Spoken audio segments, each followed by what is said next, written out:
Thank you, Mr. Chair. I want to let you all in on kind of a secret, might scare you, might cause you some concern. There is, as we speak, a body capable of suggesting amendments in office right now. It's called the federal legislature, for those of you who didn't pick up on that. I didn't give it away with a facial expression. Requires 2/3 of the House, which is determined by population, and 2/3 of the Senate, that's based on one state, one vote. That body's in existence right now. At any moment, amendments can be suggested. The Convention of States,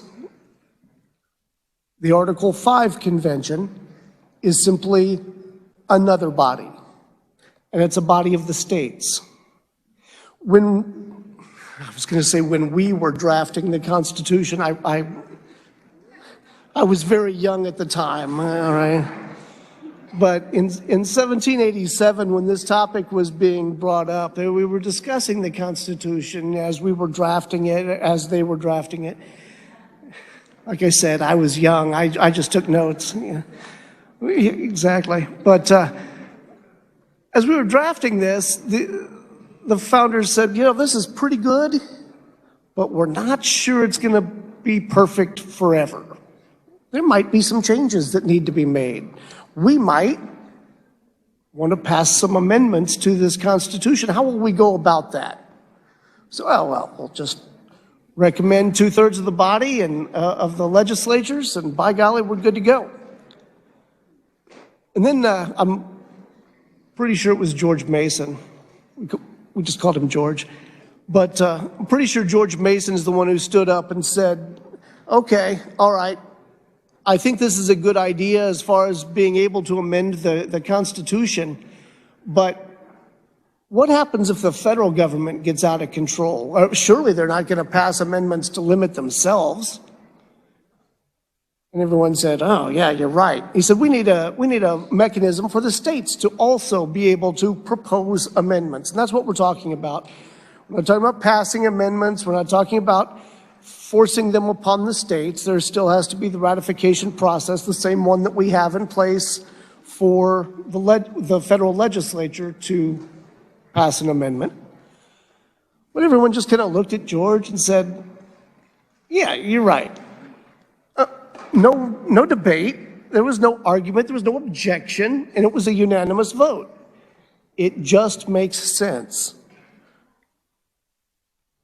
Our government is based on checks and balances. If the federal government can't check itself, then it's up to the states to do so. And that's absolutely natural. That's the way this thing is designed from the beginning. So I've heard a number of horror stories about what could come out of a convention, and I can't tell you that's a lie. I can't. As a previous speaker said, this is a big hammer. And it can be used for good, or it can be used incorrectly. But it's absolutely part of the process. It's the way our Constitution was designed. It's designed to be flexible, but difficult to change. We're advocating a convention to suggest, to recommend amendments to our Constitution. Still have to go through the same process. They have to be ratified by 3/4 of the states, or else they don't take effect. We know how hard that is. Some of the most common sense amendments through the years have died for lack of adoption by 3/4 of the states. It's supposed to be hard, but we are absolutely not supposed to alienate ourselves from the process. The states created the federal government. We can't alienate ourselves from that process. So in case you didn't pick up on this, I'll absolutely be supporting HCR 5027, and I urge your support as well. Thank you, Mr. Speaker. I'm here live in Philadelphia at the Tomb of the Unknown Soldier. When you hear the phrase lives, fortunes, and sacred honor, these are the folks we should think of, those who anonymously gave their lives. Well, today you have a chance to volunteer. You need to volunteer for conventionofstates.com, the movement that's going to save the country. These folks are willing to step up and give everything. We need you to give just a little bit. Go to conventionofstates.com and volunteer today.